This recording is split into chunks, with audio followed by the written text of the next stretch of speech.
마가복음 5장 보겠습니다. 자, 예수께서 바다 건너편 거라사인의 지방에 이르러 이렇게 시작하죠. 저 35절, 4장 35절을 보면 그날 저물 때 제자들에게 이르시되 우리가 저편으로 건너가자 하시니 이 말씀이 나와요. 그 저편이 지금 여기 나오는 이제 거라사인의 지방입니다. 자, 여기 거라사인의 지방이라 나오는데 우리 성경 쭉 20절 봐봐. 20절 보면 예수께서 자기에게 어떻게 큰일 행하셨는지를 대가볼리에 전파하니 모든 사람이 놀랍게 여기더라. 앞에는 거라사라고 나오는데 뒤에는 대가볼리라고 또 나옵니다. 그러니까 이 대가볼리가 좀 더 큰 개념을 보시면 돼요. 대가볼리 안에 이제 거라사라는 그런 어떤 도시들이 있는 거죠. 이 대가볼리라는 게 한 10개 도시 정도 모인 그런 뜻이 있어요. 10개의 도시라는 그런 뜻이 있는데, 그러니까 대가볼리 안에 이제 거라사 지방도 있고, 거라시도 있고, 또 다른 시도 있고, 이제 그렇게 되는 거죠. 그래서, 네? 네, 그렇죠. 지금 말하면 도, 시 뭐 이런 개념 되겠죠. 그래서, 대가볼리 도가 있으면 이제 거기에 거라사 시, 뭐 군 이렇게 있는 거죠. 어쨌든 그 한 도시 지역인데, 거기에 이제 예수님이 건너가신 거예요. 이제 목적을 가지고 가신 거예요. 일부러 찾아가신 겁니다. 마태복음 8장 28절에 보면 이제 가다라 지방으로 이렇게 표시되어 있어요. 가다라 지방. 그러니까 여러 이름으로 이제 불리긴 하는데 여기서는 이제 거라사로 이제 불리고 있는 거죠. 자, 그래서 이제 배에서 거라사 지방에 가서 배에서 이제 내리십니다. 그러니까 2절 곧 더러운 귀신 들리는 사람이 무덤 사이에서 나와 예수를 만나니라. 이 사람은 무덤 사이에 거처하는데 이제는 아무도 그를 쇠사슬로도 맬 수 없게 되었으니 이는 여러 번 고랑과 쇠사슬에 매었어도 쇠사슬을 끊고 고랑을 깨뜨렸음이라. 그래야 아무도 그를 제어할 힘이 없는지라. 예수님이 그 지방에 가셨는데 누굴 만나러 갔냐면 이 귀신 들린 사람을 하나를 만나러 가신 거예요. 이 한 영혼을 위해서. 그래서 그 사람을 만났는데 그 사람이 어떤 형편이냐면 무덤 사이에 살아요. 무덤. 귀신 들려가지고 무덤에서 살고 있는 거예요. 근데 얼마나 힘이 센지 이 이제 귀신 들렸으니까 보통 사람들이 이제 미쳤다고 그러죠. 그래서 미친 사람으로 해서 이제 묶어놓고 막 돌아다니고 자기 몸을 상해하고 그러니까 묶어놨단 말이에요. 근데 쇠사슬로도 묶어놓고 쇠사슬로 묶어놓고 또 거기다 무거운 추 같은 걸 달아놨어요. 못 움직이게. 근데 그 모든 걸 다 깨뜨린 거예요. 쇠사슬을 다 끊어버릴 정도로 힘이 엄청 센 거죠. 그래서 아무도 그 귀신 들린 사람을 막을 수가 없었어요. 그런 상황이 된 거예요. 그 사람이 어떤 일을 하냐면 5절에 보면 밤낮 무덤 사이에서나 산에서나 늘 소리 지르며 돌로 자기 몸을 해치고 있었더라. 정신이 이상해지면 막 괴성을 지르고 그러죠. 그리고 자기 몸을 해치는 거예요. 막 돌로 자기 몸을 찍어요. 몸도 만신창이가 됐겠죠. 주님은 그런 사람을 이제 찾아오신 거예요. 불쌍한 한 영혼을 위해서. 자, 그 사람이 이제 멀리서 예수님을 봤어요. 그거는 이제 달려와서 절을 합니다. 어떤 인간적인 이성이 조금 있었나 보죠. 그러니까 또 예수님에 대한 소문도 들었을 수도 있고. 그러나 이제 그 뒤에 보면은 이제 귀신이 그 얘기를 하는 것을 또 알 수 있어요. 그래서 어쨌든 6절 보면은 귀신이 그 안에 있는 귀신이 먼저 알아본 거예요. 예수님을 알아보고 하나님의 아들인 걸 알아보고 이제 와서 간청을 합니다. 7절에 큰 소리로 부르짖어 이르되 지극히 높으신 하나님의 아들 예수여 나와 당신이 무슨 상관이 있나이까 원하건대 하나님 앞에 맹세하고 나를 괴롭히지 마옵소서. 자, 큰 소리로 부르짖어 얘기합니다. 지극히 높으신 하나님의 아들 예수여. 예수님이 누군지 알아보는 거예요. 근데 이 귀신이 참 간교합니다. 속여. 뭐라고 하냐면 나와 당신이 무슨 상관이 있나이까 그래요.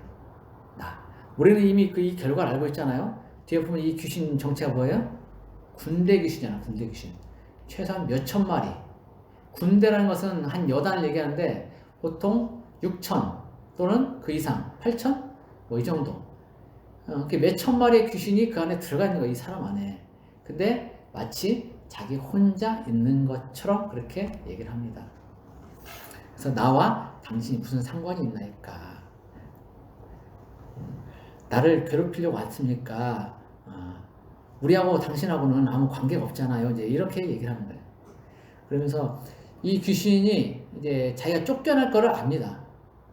미리 알기 때문에 이제 미리 선수를 쳐요.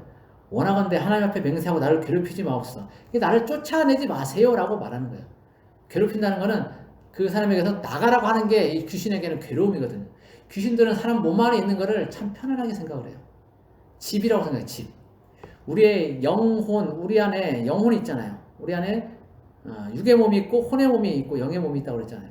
근데 이 귀신들은 영체예요. 그래서 사람 안에 들어오면은 자기 집으로 생각을 하고 굉장히 편안하게 느낍니다. 그리고 사람 몸 안에 들어왔을 때 힘도 발휘할 수가 있어요. 그냥 영체 자체로 있을 때는 큰 힘을 발휘하지 못해. 근데 사람 안에 들어오면은 그걸로 인해서 큰 힘을 발휘할 수 있게 돼요. 그래서 귀신들은 사람 안에 들어가 있기를 굉장히 좋아합니다. 그런데 예수님 오시면 이 귀신이 쫓겨나야 된다는 걸 알아요. 그래서 미리 선수를 칩니다. 누구를 대부분 얘기하냐면 하나님 앞에 맹세하라고 해요. 가장 우리가 맹세할 수 있는 가장 큰 존재는 하나님이잖아요. 그래서 하나님 앞에 맹세하고 나를 괴롭히지 마라. 나를 쫓아내지 마라. 라고 지금 미리 선수를 치는 겁니다. 자, 그러니까 예수님이 이는 8절에 보면 이는 예수께서 이미 그에게 이르기를 더러운 귀신아 그 사람에게서 나오라 하셨습니다. 미리 알고 있는데 또 이미 예수님이 말씀을 하셨어요. 더러운 귀신아 그 사람에게서 나가라 라고 이미 선포를 하셨어요. 그러니까 그거에 대해서 이제 귀신이 나를 괴롭히지 말아 주십시오 라고 얘기를 하는 거죠. 그러면서 나와 당신이 무슨 상관이 있나이까 라고 얘기를 하고 있어요. 자기 혼자 있는 것처럼 그렇게 속이면서 계속 얘기를 하고 있는 거죠. 근데 이 귀신이 안 나갔어요. 예수님이 말씀하셨는데 나가라 그랬는데 안 나갔어요. 보통 거의 대부분 모든 귀신은 예수님이 나가라 하면 즉시 나가거든요. 근데 얘는 버텼어요.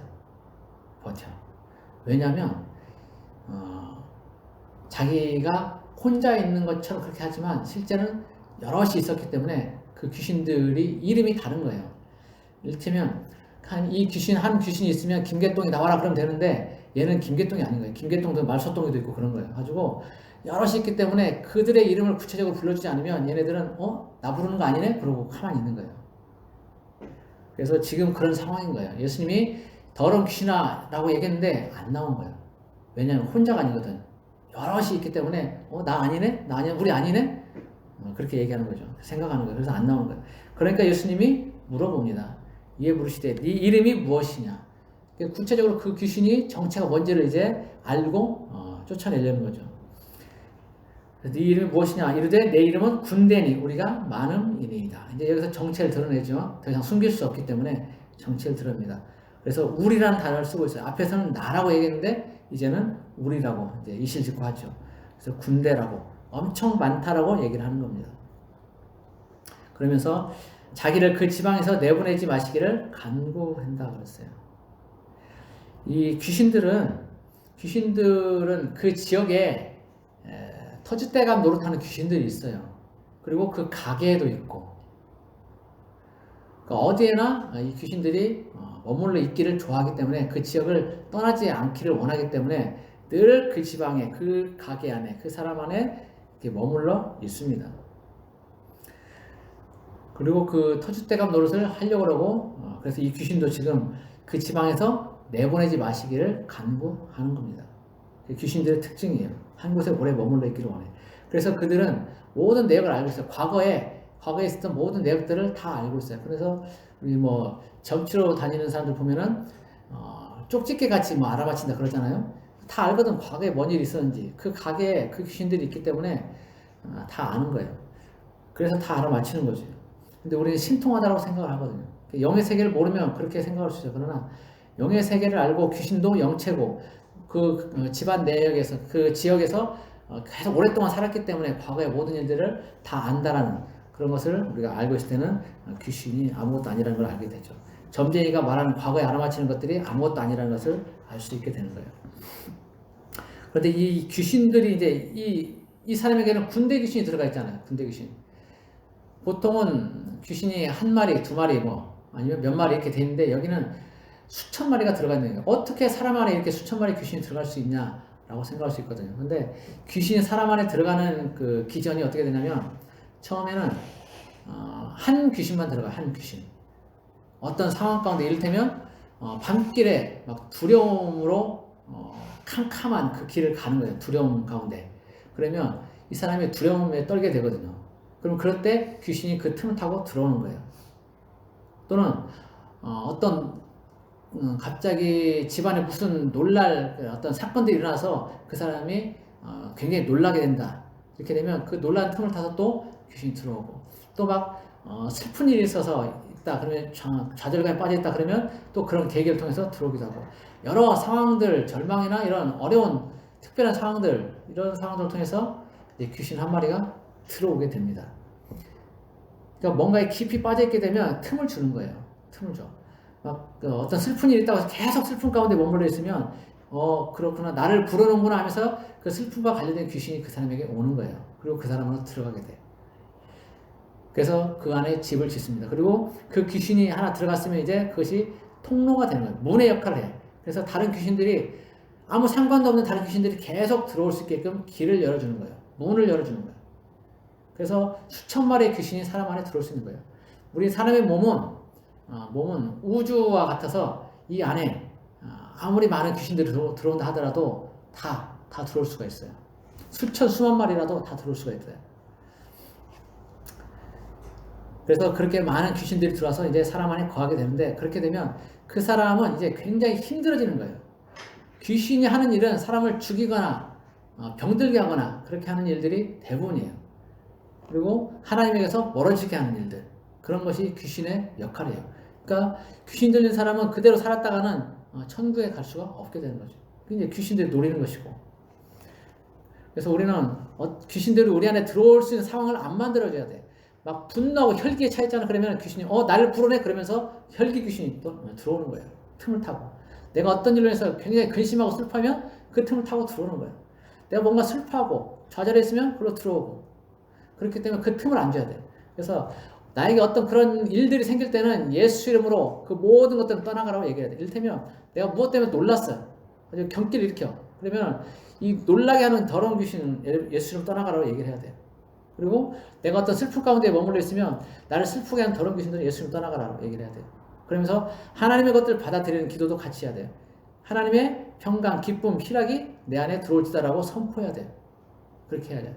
그렇게 해야 됩니다. 그래야 이것들이 안 들어와요. 내가 계속 거기에 매몰려서 한쪽에 머물러 있으면 옳다구나, 나를 부르는구나 하고 들어온단 말이죠.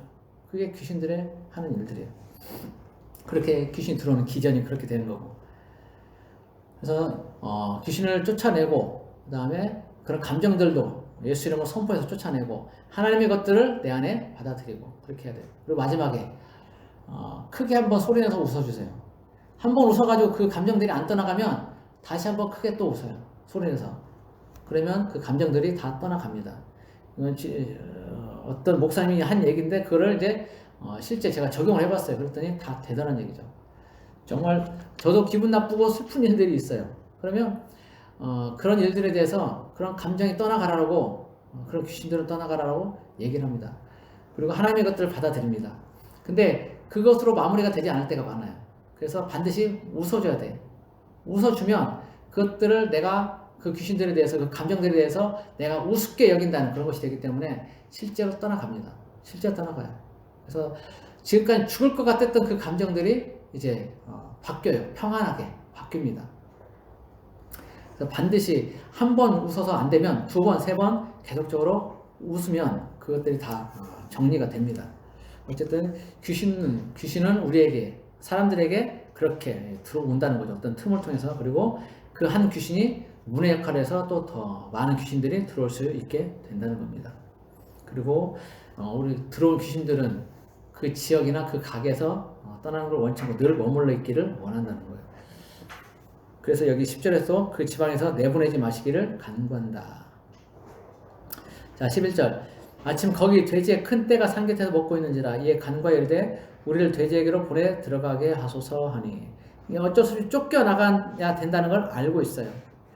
예수님이 그 이름을 물어봤고 자기 이름이 군대라고 이제 이실직고 했단 말이에요. 그럼 이제 나가는 수밖에 없다라는 걸 아는 겁니다.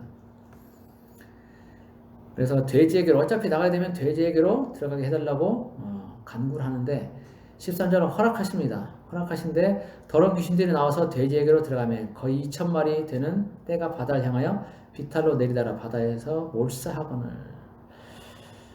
돼지들이 귀신들이 하는 역할은 죽이고 병들게 하고 이렇게 하는 거라고 그랬죠. 망하게 하고 이런 것들이 귀신의 역할인데 역시 돼지에게 들어가서 이제 다 몰살시켜버리죠. 왜 이제 돼지에게로 들어가고 싶다고 해서 들어가놓고는 왜 그러면 물에 빠져서 돼지를 다 죽게 만들었을까?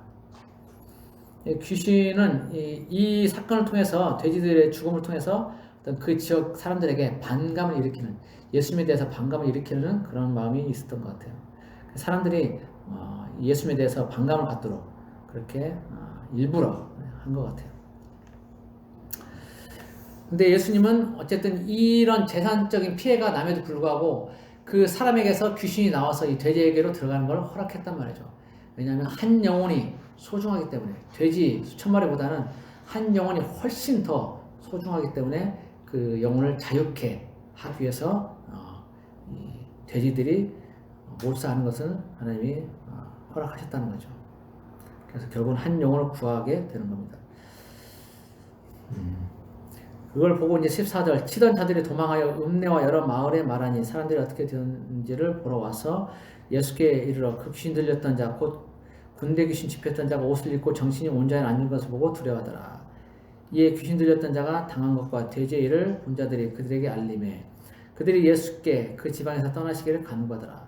예수께서 배에 오르실 때 귀신 들렸던 사람이 함께 있기를 간구하였으나 허락하지 아니하시고 그에게 이르시되 집으로 돌아가 주께서 네게 어떻게 큰 일을 행하사 너를 불쌍히 여기신 것을 네 가족에게 알리라 하시니 그가 가서 예수께서 자기에게 어떻게 큰 일을 행하셨는지를 대가볼리에 전파하니 모든 사람이 놀랍게 여기더라.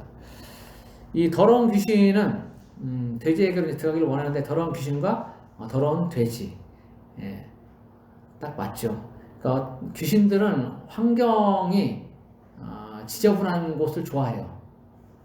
더러운 곳을 좋아해. 그래서 깔끔하게 정리된 곳은 귀신들이 잘 안 갑니다.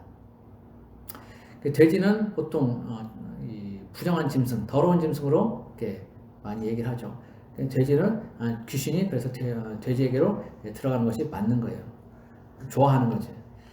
그래서 환경이 중요하다. 환경이 깨끗해야 이런 것들이 달라붙지 않는다는 거죠.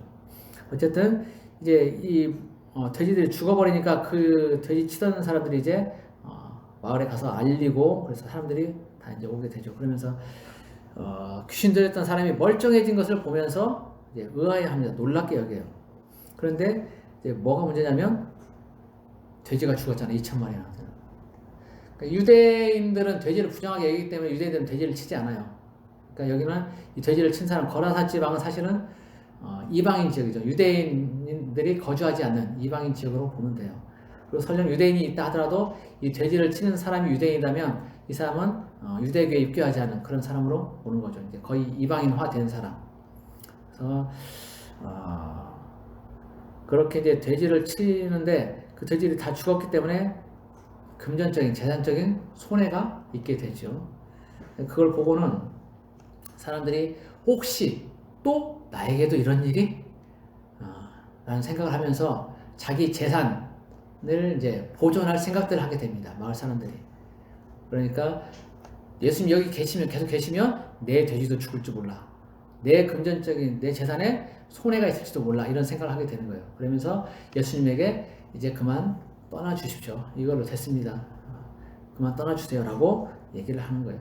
이 사람들은 자기 어떤 재산적인 그런 손해를 보기 싫어서 재산적인 이권 때문에 구원의 기회가 왔는데도 그거를 놓쳐버리는 거예요. 예수님 계속 계시면 그 사람들에게 복음이 전파되고 그 사람들이 더 많이 구원에 이룰 수 있게 되는데 이 사람들은 그 기회를 놓쳐버린 거예요. 자기의 재산적인 그런 이득 때문에. 안타까운 그런 결정을 하게 되는 거죠. 실제 우리도 살면서 그런 결정들을 할 때가 있죠. 하나님의 것보다는 내 것, 내 재산적인 이득, 내 주변 환경 이런 것들 생각하면서 하나님의 어떤 구원의 기회를 잃어버리는 때들이 종종 있어요. 그래서 복음을 전하는데 나는 뭘 해야 되고 뭣도 해야 되고 이러면서 그 복음을 받아들이지 않는 사람들이 많이 있게 되는 거예요.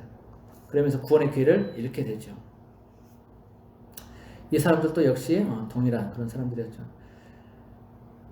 이제 그렇게 예수님이 떠나시기를 간구하는데 예수께서 이제 배에 오르십니다. 그때 이제 귀신 들렸던 사람이 예수님과 함께 가겠다라고, 함께 있겠다라고 간구를 했어요. 그렇게 해달라고. 근데 예수님 허락하지 않았어요. 그러면서 집으로 돌아가서 주께서 네게 어떻게 큰 일을 행하사 너를 불쌍히 여기신 것을 네 가족이 아니라. 한마디로 귀신이 쫓겨나가고 그 사람이 온전케 된 것을 이제 하나님이 어떻게 하셨는지를 알리라라는 거죠. 가족들에게. 자, 그런데 우리가 이상하게 생각되는 것이 뭐냐면 1장 44절에 보면 나병 환자를 고치시고 말하지 말라 그러시거든요. 말하지 말라. 그리고 여기 또 뒤에 보면은 이제 그 소녀 회당장 야이로의 딸을 고치시고 43절에 보면 이 일을 아무도 알지 못하게 하라고 또 말씀하세요. 그러니까 다른 사건들에 있어서는 예수님이 이적을 행하시고 말하지 마라, 알리지 마라, 소문내지 마라 이렇게 말씀하시는데 여기에서는 이 거라사 지방에 와서는 귀신 들린 사람을 고쳐놓고는 알려라 그러신단 말이에요. 왜 그럴까? 이 유대인들 지방에서는 이 일들을 행하게 되면 기적들을 행하고 이적을 행하면 선지자로 알고 또 자기들이 기다리던 메시아로 그렇게 알 수가 있어요. 받아들일 수가 있죠. 그러면서 자기들이 유대인들이 가지고 있던 메시아 상과 그들이 기다리는 메시아는 어떤 로마로부터 해방시켜줄 그런 정치적인 메시아를 기다리고 있잖아요. 근데 예수님이 하시는 일은 실제 우리를 죄와 사망에서 해방시키는 일을 위해서 오셨단 말이죠. 그래서 귀신도 쫓아내고 병도 고쳐주고 이렇게 하는 거예요. 근데 이 충돌한단 말이에요. 충돌. 메시아상이 충돌해. 그래서 쓸데없는 논쟁에 휘말릴 수 있고 그 예수님이 하셔야 되는 그런 사역이 방해를 받을 수가 있단 말이죠. 그래서 유대인 지역에서는 그 일들을 가능하면 안 알리시고 조용조용히 일을 하시기를 원하셨던 거예요. 근데 여기는 그런 게 필요 없어. 여기는 유대인들이 없고 다 이방인들이기 때문에 구태여 그 메시아상, 유대인들이 가지고 있는 메시아상과 예수님 가지고 있는 메시아 일들이 이렇게 서로 부딪힐 일이 없다는 거죠. 그렇기 때문에 여기서는 예수님이 하신 일들에 대해서 마음껏 전달해도 아무렇지도 않은 거예요. 그래서 알리라고 말씀하시는 거죠. 그래서 더 많은 사람들이 복음을 듣고 깨달아 알 수 있도록 그렇게 알리라는 거예요. 그래서 사람들이 이제 그 일을 듣고 놀랍게 여기게 되죠.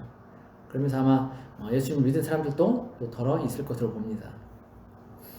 그래서 한 영혼, 예수님은 한 영혼을 위해서 거라사 지방에 오셨고 그 영혼을 구하셨다는 것이죠. 그리고 그 영혼을 통해서 더 가족들에게도 알리고 그래서 그 가족들도 이제 어쩌면 구원의 대열에 합류하게 되고 마을 사람들도 구원의 대열에 합류하게 되고 이렇게 되는 거죠. 어쨌든 하나님은 한 영혼을 천하보다 더 소중히 여기신다는 거예요. 2,000마리 돼지보다 한 영혼을 더 소중히 여기신다. 자, 그리고 이제 21절부터 이제 마지막까지는 회당장 야이로의 딸을 고치시는 것과 또 중간에 이제 혈류병 걸렸던 여인이 낫게 되는 얘기가 나옵니다. 예수께서 배를 타시고 다시 맞은편으로 건너가시니 이제 갈릴리 호수 이제 서쪽 가버나움 쪽으로 다시 이제 오시는 겁니다. 큰 무리가 그에게로 모이거늘 이에 바닷가에 계시더니 회당장 중에 하나인 야이로라 하는 이가 와서 예수를 보고 발 아래 엎드려 간곡히 구하여 이르되 내 어린 딸이 죽게 되었사오니 오셔서 그 위에 손을 얹으사 그로 구원을 받아 살게 하소서 하거늘 이에 그와 함께 가시세 큰 무리가 따라가며 애워싸 밀더라. 자, 여기는 지금 이제 회당장이라는 사람이 이제 등장을 하죠. 회당장은 그 회당, 우리 같으면 이제 지금 지역 교회로 보시면 돼요. 지역 교회로 보면 되는데 그 지역 교회 회당장에 대표가 있어요. 대표. 그 사람은 예배를 주관할 권한도 있고 누구에게 말씀을 이제 전해달라고 지목할 수 있는 권한도 있고 그래요. 지역 유지예요. 회당장은 지역 유지인데 지역 유지급 되는 사람이 이제 예수님 앞에 엎드려 절하는 거예요. 그냥 하나의 어떤 그냥 청년에 불과할 수도 있는데 이제 여러 병 고치고 귀신 쫓아내고 죽은 사람 살려내고 이런 사역들 이제 그런 말 듣고 보니까 혹시 이 사람이 나는 지역 유지고 이 사람은 아무것도 아닌 것처럼 보이지만 그래도 이 사람이 그런 소문에 의한 그런 진짜 그런 능력이 있는 사람이라면 어쩌면 내 딸을 고칠 수 있을지도 모른다라는 생각을 하게 되는 거예요. 그러면서 자기 어떤 지역 유지로서의 그런 것들을 내려놓고 예수님의 발 앞에 엎드립니다. 엎드리는 것은 우리처럼 그냥 그 무릎 꿇고 하는 것이 아니라 납작 엎드리는 거 완전히 납작 엎드리는 그런 걸 얘기하는 거예요. 자기 모든 걸 내려놓는 거예요. 포기하는 거야. 권세, 명예, 이런 거 필요 없어. 왜냐하면 자기 딸이 죽게 생겼기 때문에 그래요. 이 회당장은 지금 굉장히 절실한 겁니다. 마음 절실해. 그래서 모든 걸 내려놓고 낮아지게 되고, 그러면서 이 부모의 사랑을 여기서 느낄 수가 있죠. 부모는 자기 모든 걸 내려놓더라도 자식을 구하려고 한단 말이죠. 그 하나님의 마음을 우리가 또 알 수가 있어요. 하나님도 자기 아들 예수 그리스도를 이 땅에 보내셔서 죽게 할 정도로 우리를 굉장히 사랑하신다는 거죠. 그것을 여기서 회당장 야이로가 또 한번 보여주고 있는 거예요. 자기 모든 걸 내려놓고 딸을 살리고자 하는 그런 거. 그래서 이제 갑니다. 회당장의 딸을 살리러 이제 가시는데, 병을 고치러 가시는데, 그 중간에 이제 혈류병 앓는 여인이 예수님의 옷가에 손을 대죠. 예수님이 그 가시면서 주변에 사람들이 많이 모여있기 때문에 밀쳐요. 그 당시에는 어떤 능력자가 있으면 그 능력자의 옷에 또 같이 능력이 있다는 그런 믿음이 있었어요. 그래서 사람들이 예수님 곁에 자꾸 모여서 예수님을 어떻게든 만져보려고 하는 그런 것들이 있어요. 그 중에 이제 혈류병 앓는 여인도 포함이 되는 거고, 사람들이 많이 밀치는 거예요. 예수님을 밀쳐. 막 와서 옆에 오고. 그렇기 때문에 많이 이렇게 사람들과 접촉하게 되는데, 그 중에 혈류병 앓는 12회 동안 혈류병 앓는 여인이 이제 예수님의 옷가를 만지는 사건이 나옵니다. 25절, 12회를 혈류증으로 알아온 한 여자가 있어 많은 의사에게 많은 괴로움을 받았고 가진 것도 다 허비하였을 때 아무 효험이 없고 도리어 더 중하여졌던 차에.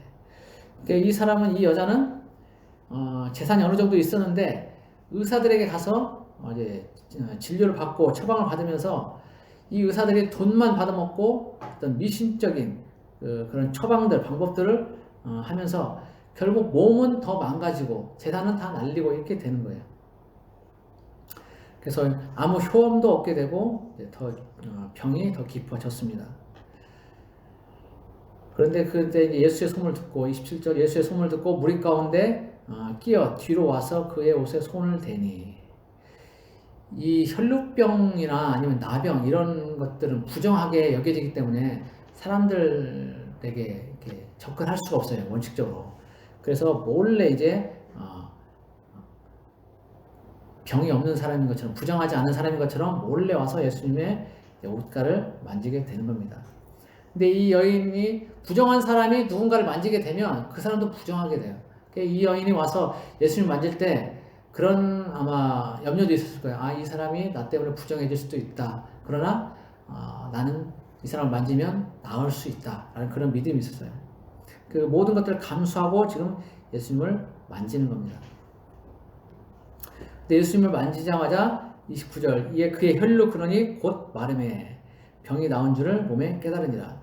이 마가는 이 곧이란 단어를 쓰는 것을 굉장히 좋아해요. 그래서 뭔가 일들이 즉각 진행되는 그런 것으로서 계속 표현을 해 놓습니다.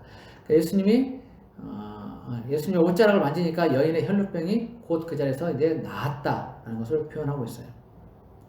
그 여인도 깨달은 거죠. 깨달은 거예요.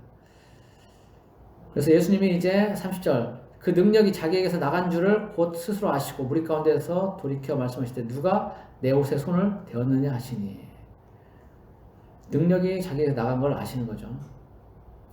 제자들이 여짜오되 무리가 에워싸 미는 것을 보시며 누가 내게 손을 대었느냐 물으시나이까 하되. 이 제자들의 이 말은 좀 어떤 반항적인 그런 말이 있어요. 반항적인 느낌. 아니 예수님, 사람들이 이렇게 밀치고 오는데 그거 모르세요? 그거 모르시면서 그렇게 아시면서 왜 그런 식으로 말씀하세요? 이런 식이에요. 뻔히 사람들 밀치는 거 알면서 누가 나한테 손댔냐고 하면 어떻게 알아요 그거를. 이렇게 얘기하는 겁니다. 좀 불손한 태도로 얘기를 하는 거죠. 예수께서 이 일 행한 여자를 보려고 둘러보시니, 이제 예수님이 아시죠? 누가 했는지 이제 보시려고 둘러보시는데, 여자가 자기에게 이루어진 일을 알고 두려워하여 떨며 와서 그 앞에 엎드려 모든 사실을 여쭈니. 자, 이 여자가 자기에게 이루어진 일을 알고 두려워했다라고 했어요. 두려워하고 떨었다. 그러니까 자기 자신이 한 일이 이제 드러났다는 것을 이제 알게 되는 거죠. 예수님이 알아차렸다는 것을 이 여인이 알았죠. 그러면서 자기가 부정한 자였는데 혹시 어떻게 될까? 내가 부정한 자라는 것을 예수님이, 이 사람이 알았을 텐데, 그러면 나는 이제 부정한 자로 이곳에 왔기 때문에 몰매 맞을 수도 있겠다, 돌 맞아 죽을 수도 있겠다, 어떤 그런 두려움도 있었을 거예요. 왜냐하면 여인이 부정한 자가 만진 사람 부정하게 되기 때문에 네가 나한테 부정을 입혔어? 그러면서 사람들에게 얘기해서 돌로 쳐죽을 수도 있는 거죠. 그런 두려움도 있을 것이고 그러나 또 한편으로는 자기 혈루병이 나았단 말이죠. 그 지긋지긋하게 12년 동안 고생하면서 가산도 다 탕진하고 병은 더 깊어진 그런 상황 속에서 예수님이 고쳐주신 거예요. 그렇기 때문에 그러면 이 사람은 하나님의 아들인가? 성경에 나오는 그 선지자, 위대한 선지자인가? 이런 생각들을 하게 되는 거죠. 그러면서 어떤 경외심 같은 것도 이제 가지게 되고, 그러면서 하나님의 아들로 또 선지자로 이제 보게 되면서 두렵고 떨리는 그런 마음이 있게 되는 거죠. 그래서 그 앞에 이제 모든 사실을 다 이제 이실직고합니다. 그러니까 예수님이 말씀하십시오. 딸아, 네 믿음이 너를 구원했으니 평안히 가라. 네 병에서 놓여 건강할지어다. 딸아, 이것은 굉장히 이제 부드럽고 친근하게 부르는 그런 호칭이죠. 외경에는 이 여자의 이름이 베로니카라고 그렇게 기록되어 있다고 합니다. 베로니카. 중요치는 않은데 예수님은 그 여인의 이름 대신에 딸아라고 불러서 아주 친근하게 말씀하셨고, 네 믿음이 너를 구원했다라고 말씀하세요. 예수님의 믿음이 아니라 네 믿음이 너를 구원했다고 말씀하셔요. 그러니까 우리가 어떤 병을 고칠 때에도 병을 고치는 사람의 그런 믿음도 있지만 고침을 받는 사람의 믿음도 굉장히 중요하다는 걸 알 수 있어요.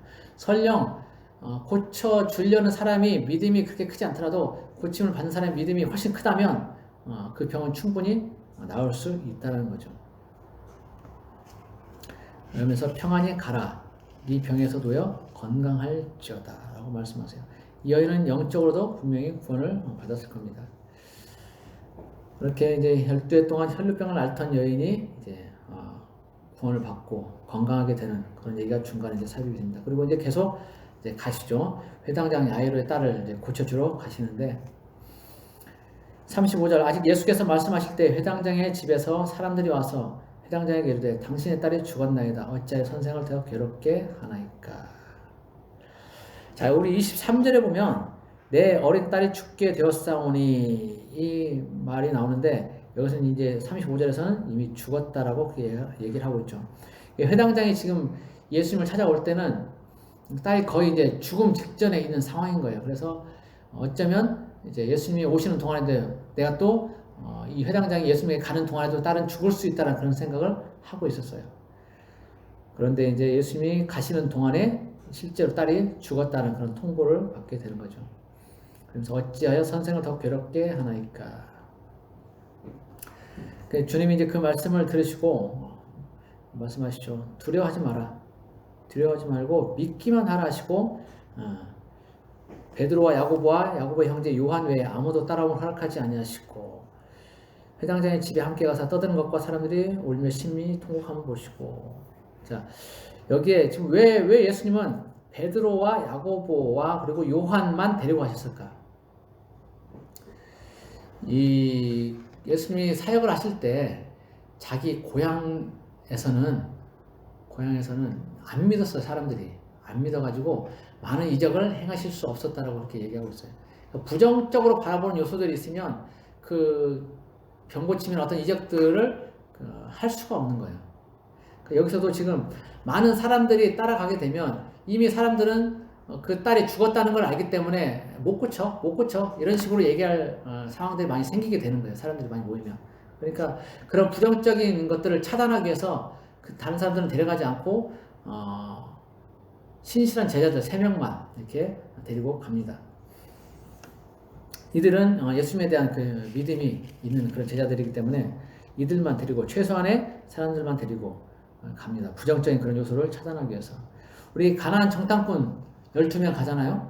12명 가는데 10명은 부정적으로 말하고 2명은 긍정적이었죠. 근데 10명 부정적인 그런 의견 때문에 전체 이스라엘 백성들이 광야 40년 동안 다 거기서 죽습니다.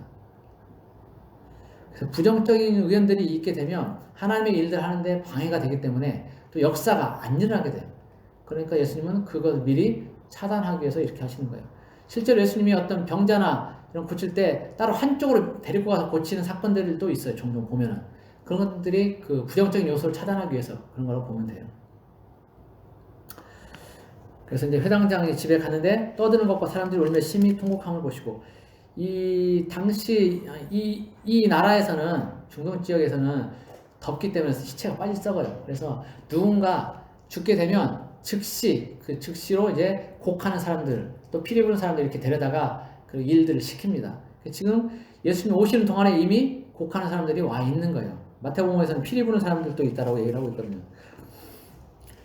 그래서 사람들이 울고 심히 이제 통곡하고 있는 그런 상황이고 39절 들어가서 그들에게 이르시되 너희가 어찌하여 떠들며 우느냐 이 아이가 죽은 것이 아니라 잔다 라고 말씀하세요.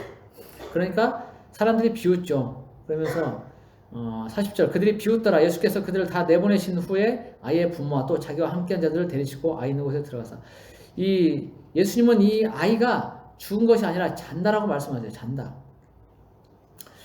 이 하나님이 아브라함과 이삭과 야곱의 하나님이라고 말씀하시면서 예수님이 그 말씀하시면서 모든 사람들은 하나님 앞에 죽은 것이 아니라 살아있는 사람이라고 얘기를 하거든요. 살아있다. 모든 사람들은 하나님 앞에 죽은 것이 아니라 살아있다. 실제 육체적으로 죽었다 하더라도 그 사람은 죽은 것이 아니라 살아있다라는 거예요. 지금 이 아이도 마찬가지예요. 자는 것이 아니라 죽은 것이 아니라 잔다라고 말씀하세요.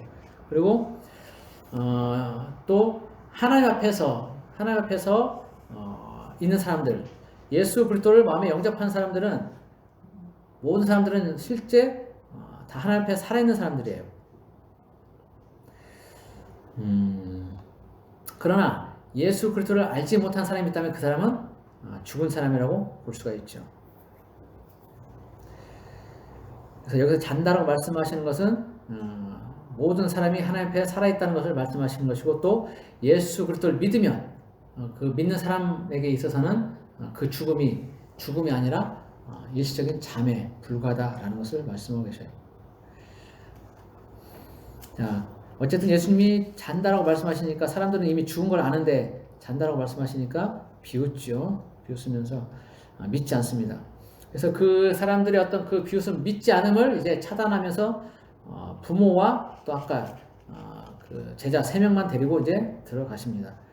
41절 그 아이의 손을 잡고 이르시되 달리다굼 하시니 번역하면 곧 내가 네게 말하노니 소녀야 일어나라 하심이라. 이 달리다굼은 아람어예요. 아람어 방언인데 이제 이것도 뭐 친근하게 부르는 그런 호칭으로 이렇게 얘기를 하고 있습니다. 우리 여기 제가 가지고 있는 그 관주에 보면 달리다굼 뭐라고 되어 있냐면 아침에 아이를 깨울 때 사용하는 말로 그렇게 표현을 하고 있어요. 아침에 어머니가 아이를 깨울 때 달리다굼 이렇게 한다는 거죠. 얘야 일어나야지 이런 그런 뉘앙스로 이렇게 얘기를 하고 있다는 거죠. 그래서 예수님이 그 소녀에게 달리다굼 얘야 이제 일어나 그만 자고 일어나 이렇게 말씀하셨다는 거예요. 그 얘기를 듣고 이제 소녀가 곧 일어나죠. 40절 소녀가 곧 일어나서 걸으니 나이가 12살이라. 사람들이 곧 크게 놀라거늘 예수께서 이 일을 아무도 알지 못하게 하라고 그들에게 많이 경계하시고 예 소녀에게 먹을 것을 주라 하시니라. 자, 소녀가 일어나서 걷는데 굳이 나이가 12살이라고 표현하고 있어요. 12살. 표현 안 해도 되는데. 그리고 25절을 보면 12해를 헬루중으로 알아온 여자. 또 12라는 숫자를 하고 있어요. 12라는 숫자는 이스라엘에서 어떤 완벽함의 숫자 중에 하나인데 이제 그만큼 헬루중으로 앓던 여자는 지질이 고생을 엄청 많이 했다는 것을 강조하기 위해서는 12해라고 표현하고 있는 것 같아요. 그리고 여기서 12살이라고 표현한 것은 하나님의 역사가 온전하고 완벽하게 이루어졌다라는 것을 보여주기 위해서 이제 12살이라고 표현한 것 같아요. 그리고 이 아이는 사실 12살이면 이 당시에 시집갈 나이예요. 근데 시집갈 나이에 죽어버린 거죠. 근데 그 아이가 또 살아났어. 얼마나 기쁘겠어요. 시집도 못 가고 죽네 그랬는데 부모는 이제 그 아이가 시집가는 걸 볼 수 있는 거고 이 아이도 자신도 시집갈 수 있겠다 이렇게 생각하는 거죠. 그래서 12살이라는 나이를 이제 구체적으로 공개를 하는 겁니다.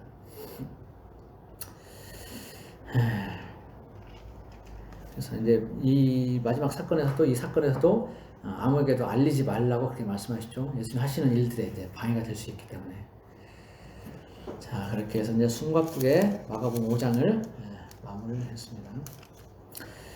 한 영혼, 하나님은 천하보다 한 영혼을 귀하게 여기셔서 귀신 들린 사람도 온전케 하시고 일부러 그 사람을 찾아가시고 또 혈루병 앓는 그 여인도 고치시고 회장장의 아이를 죽었던 딸도 살리시고 그렇습니다. 한 영혼을 천하보다 귀하게 여기시는 그런 하나님입니다. 그 하나님을 우리가 주님 오신 그날까지 쭉 신뢰하고 나아가서 믿음 잘 지켜내기를 축복합니다. 기도하겠습니다. 고마우신 하나님 아버지, 거라사 지방에 일부러 가셔서 그 귀신 들린 사람을 만나서 귀신으로부터 자유케 하시고 해방시켜 주시고 모든 질병에서 벗어나게 하시니 감사합니다. 주님, 주님께서는 이 한 영혼을 천하보다 귀하게 여기셔서 찾아오신 줄 압니다. 하나님께서는 지금 이 시간도 우리를 보시고 우리를 또 천하보다 귀하게 여기신 줄 압니다. 우리가 어떤 상황 가운데 처했든지 하나님께서는 우리와 동행하시고 우리를 늘 지켜보시며 우리에게 위로를 주시는 것을 우리가 기억하기 원합니다. 잊지 않기 원합니다. 내 상황을 돌아보지 않게 하시고 내 상황이 어떠하든지 간에 주님이 나와 함께 하시고 주님이 나의 힘 되시고 위로가 되심을 늘 기억하게 도와주십시오. 그래서 어떤 일을 만나든지 주님 오시는 그 날까지 낭망치 않고 믿음 잘 지켜내는 우리가 되도록 도와주십시오. 매일 우리와 함께 하시는 주님을 찬양합니다. 감사하며 예수 그리스도 이름으로 기도드립니다. 아멘.